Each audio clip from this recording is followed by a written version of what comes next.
ان کو اپروچ کرنے کی کوشش کی گئی ہے۔ اب ان کی اپروچ کیسی ہے؟ اپروچ اس طرح سے کیا گیا کہ ایک مشکوک نمبر سے جسٹس جہانگیری صاحب کو فون کیے گئے، اور ایک مرتبہ نہیں متعدد مرتبہ ان کو فون کیے گئے۔ اب وہ فون کرنے والا مشکوک شخص ہے، اس کا یہ سامنے ایسا بظاہر نظر آ رہا ہے کہ وہ بذات خود چاہتا تھا کہ جہانگیری صاحب اس سے ٹیلی فون کے اوپر بات کریں۔ پھر جب ٹیلی فون پہ ان سے بات نہیں ہو سکی تو مشکوک قسم کے میسیجز جو ہیں وہ جسٹس طارق محمود جہانگیری صاحب کو بھیجے گئے۔ اس کے بعد جس شخص نے فون کیا اور جو جہانگیری صاحب سے بات کرنا چاہ رہا تھا، فون اٹھانے والے نے ان سے پوچھا کہ آپ اپنا تعارف کرائیں۔ انہوں نے کہا کہ جی میں DGFIA ہوں۔ اب جب مشکوک میسیجز بھی ان کو بھیجے گئے جہانگیری صاحب کو اس نمبر کے اوپر، تو پھر رابطہ کیا گیا FIA میں۔ پتہ چلا کہ DGFIA کی طرف سے جسٹس طارق محمود جہانگیری صاحب کو نہ تو اپروچ کیا گیا ہے، نہ ہی کسی تھرڈ پارٹی کے ذریعے سے انہیں ٹیلی فون گھمائے گئے ہیں، نہ ہی ان کی طرف سے کوئی میسیج جو ہے وہ جہانگیری صاحب کو بھجوائے گئے ہیں۔ اب FIA کو یہ معاملہ دے دیا گیا اور یہ کہا گیا ہے کہ آپ ٹریس کریں کہ یہ نمبر کون سا ہے، کون شخص ہے جو مشکوک قسم کی کالز اور میسیجز ان کو کر رہا تھا ایک ایسے پورے معاملے کے اندر۔ اب FIA کو دے تو دیا گیا ہے، لیکن سوال یہ کہ کیا FIA اس کو ٹریس بھی کرے گی؟ کیونکہ ویسے بھی جو انویسٹیگیشن کے ادارے ہیں ہمارے، ان کے اوپر بڑے سخت قسم کے سنگین قسم کے سوالات ہیں، اور اب اگر ٹریس کر بھی دیتے ہیں تو اس بات کی کیا مصدقہ گارنٹیز ہمارے سامنے آئیں گی کہ یہ وہی شخص ہے جس کو ٹریس کیا گیا ہے، یا اس بات کی کیا گارنٹی ہے کہ ٹریس ہوگا بھی یا نہیں ہوگا؟ پاکستان کے اندر انصاف فراہم کرنے والے ہر جج کے ساتھ جو ہے وہ یہی سلوک ہو رہا ہے، مگر جو جج انصاف فراہم نہیں کر رہا وہ ڈٹائی سے اپنی کرسی کے اوپر بیٹھا ہے، وہ ہمارے محترم چیف جسٹس صاحب ہیں جو اپنی کرسی پر بیٹھے ہیں اور ڈٹائی کا مظاہرہ کر رہے ہیں، ان بینچز سے خود کو الگ نہیں کر رہے جن کے اوپر متعلقہ پارٹی یا متعلقہ فریق عدم اعتماد کا اظہار کر رہا ہے۔ اب آ جاتے ہیں فون ٹیپنگ کے اوپر، یہ بھی ایک بہت بڑا ایشو ہے۔ اب فون ٹیپنگ کا جو مسئلہ ہے، یہ ہمارے جو وزیر قانون ہیں اعظم نذیر تارڑ صاحب، ان کو میں اسمبلی فلور پہ سن رہی تھی، انہوں نے کہا کہ جی بس اس کے اوپر ایسے شوشہ چھوڑا گیا ہے کہ ہم نے یہ اجازت دے دی ہے یا ہم نے گیزٹ نوٹیفیکیشن کے ذریعے اس کو قانون بنا دیا ہے۔ وہ کہتے ہیں کہ 1996 سے یہ قانون جو ہے یہ لاگو ہے۔ چلیے مان لیتے ہیں کہ اعظم نذیر تارڑ صاحب بالکل درست بات کر رہے ہیں کہ فون ٹیپ کرنے کا جو قانون ہے وہ 1996 سے ہے، تو سوال یہ ہے کہ آپ کو ان حالات کے اندر ایسی کیا تیزی آئی ہوئی تھی کہ آپ نے گیزٹ نوٹیفیکیشن جاری کر دیا؟ اگر یہ آلریڈی قانون ایگزسٹ کرتا ہے تو ذرا اس بات کا جواب دیجئے کہ پھر آپ کو دوبارہ سے اس کے اوپر نوٹیفیکیشن جاری کرنے کی یا وضاحت کرنے کی ضرورت کیوں پیش آئی؟ پھر دوسری بات یہ کہ اگر یہ 1996 سے یہ قانون لاگو ہوتا ہے تو پھر ججز کیوں اتنا تڑپ رہے ہیں؟ ہر وہ شخص جس کا فون ٹیپ ہوتا ہے یا جس کی آڈیو لیک ہوتی ہے، ہر وہ شخص کیوں تڑپ رہا ہے؟ جسٹس بابر ستار صاحب جو ہیں وہ آڈیو لیکس کے معاملے کو ٹیک اپ کیے ہوئے ہیں، وہ ان کے ہیئرنگز ہو رہی ہیں، وہ کیس وہ ڈیل کر رہے ہیں۔ اب جسٹس بابر ستار صاحب بڑے معزز جسٹس ہیں، بڑے معتبر جسٹس ہیں، جن کے قانون اور انصاف پہ آپ کوشچن نہیں ریز کر سکتے، آپ انگلی نہیں اٹھا سکتے، کیونکہ وہ اتنا نیوٹرل ہو کر یہ پورے معاملے کو دیکھ رہے ہیں۔ جسٹس بابر ستار صاحب کے میں آپ کو ریمارکس بتا دیتی ہوں آڈیو لیکس کی۔ پچھلے جو سماعت ہوئی ہے، ابھی پچھلی سماعت جو ہوئی ہے آڈیو لیکس کے اوپر، اس کے اوپر واضح جسٹس بابر ستار صاحب نے کہا ہے کہ جو فون ٹیپنگ کا نظام ہے اس کی قانون کے اندر کوئی حیثیت ہی نہیں ہے۔ ہمارا وزیر قانون کہتا ہے کہ یہ آلریڈی 1996 سے ایگزسٹ کرتا ہے یہ قانون، مگر جو جج ہے ہمارا، جو اس معاملے کو، جو آڈیو لیکس کے کیس کو سن رہا ہے، وہ پچھلی سماعت میں یہ کہہ گیا ہے کہ بھائی اس کی کوئی لیگل حیثیت نہیں ہے، کوئی قانونی حیثیت نہیں ہے۔ اب کس کی بات پہ بلیو کرے؟ ایک شخص ہے وہ یہ کہتا ہے کہ میں پارلیمنٹ میں قانون بناتا ہوں، ایک وہ شخص ہے جو کہتا ہے کہ عدالت میں بینگ اے جج میں تشریح کرتا ہوں اس قانون کی جو پارلیمنٹ میں ہوتا ہے۔ اب دونوں کے اندر ہمیں سمجھ نہیں آ رہا کہ کون سچ ہے کون جھوٹ ہے۔ ایک آدمی انصاف فراہم کرنے والا ہے، دوسرا قانون تھوپنے والا ہے، اور بڑے سنگین قسم کے سوالات ہیں۔ پھر انہوں نے کہا کہ جی کسی کی شخصی آزادی کو ٹارگٹ نہیں کیا جائے گا۔ کون تعین کرے گا اس بات کا کہ کسی شخص کی جو شخصی آزادی ہے اس کو ٹارگٹ نہیں کیا گیا؟ کون اس بات کو تعین کرے گا اس کا کہ قومی سلامتی کو مد نظر رکھتے ہوئے اور دہشت گردی کے سدباب کے لیے یہ فون ٹیپنگ کا قانون استعمال ہوا؟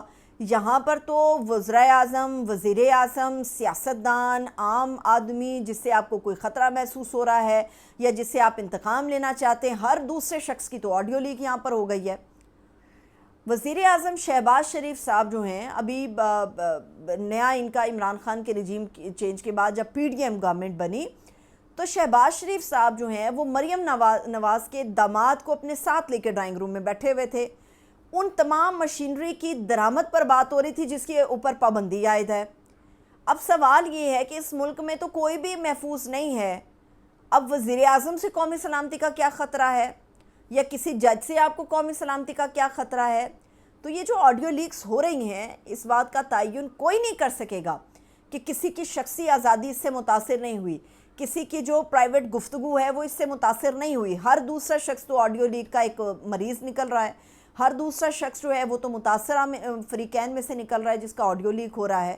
تو پیمانہ کوئی نہیں ہے، لیکن سوالات بہت سارے ہیں جن کا جواب حکومت دینا ناپسند کرتی ہے اور نہ ہی ان کے پاس کوئی جواب ہوتا ہے۔ اب ایک اور چیز جو موسٹ امپورٹنٹ ہے ان تمام معاملات کے اندر، وہ ہے کہ عوام کے اوپر جو مہنگائی کا بم گرایا گیا ہے، ٹیکسوں کی صورت میں گرایا گیا ہے۔ ہمارا اپنا وزیر خزانہ جو ہے اورنگزیب صاحب، وہ عدالت کا کنڈا کھٹکا رہے ہیں۔ وہ کہہ رہے ہیں عدالت جاگے دیکھے یہ ٹیکس جو ہیں وہ نہیں صحیح، وہ نہیں لگنے چاہیے تھے۔ یہ کب کی بات ہے؟ ہمارے وزیر خزانہ اورنگزیب صاحب جب ابھی وزیر خزانہ نہیں تھے تو گورنمنٹ نے ایک ٹیکس رائج کیا تھا۔ اس ٹیکس کو کہتے ہیں سپر ٹیکس۔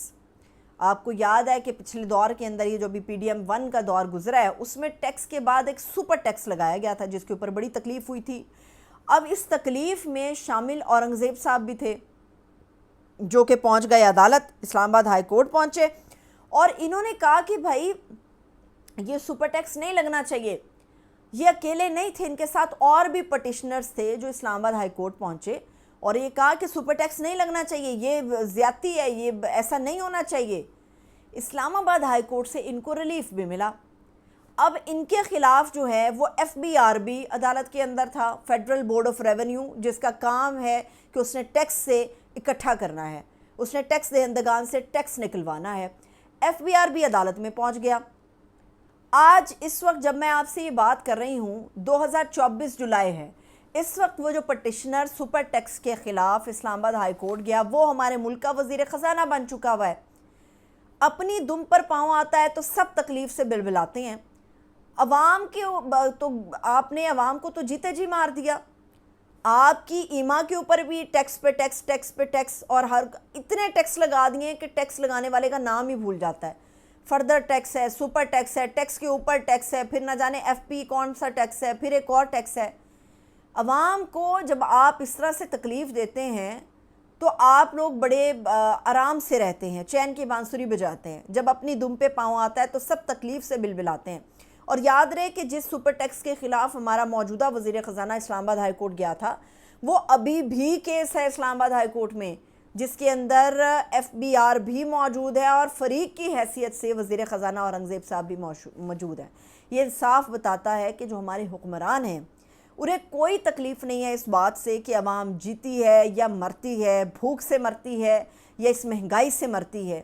ہمارے حکمران یا ہماری شرافیہ کو اس کی فکر نہیں ہے۔ ان کو صرف اتنا پتہ ہے کہ اگر ہمیں پورا اونٹ بھی قربان کرنا پڑے اپنے ایک پاؤ گوشت کے لیے تو اس میں کوئی مذائقہ نہیں ہے۔ مجھے اجازت دیجیے، اپنا بہت سا خیال رکھیے، خدا حافظ۔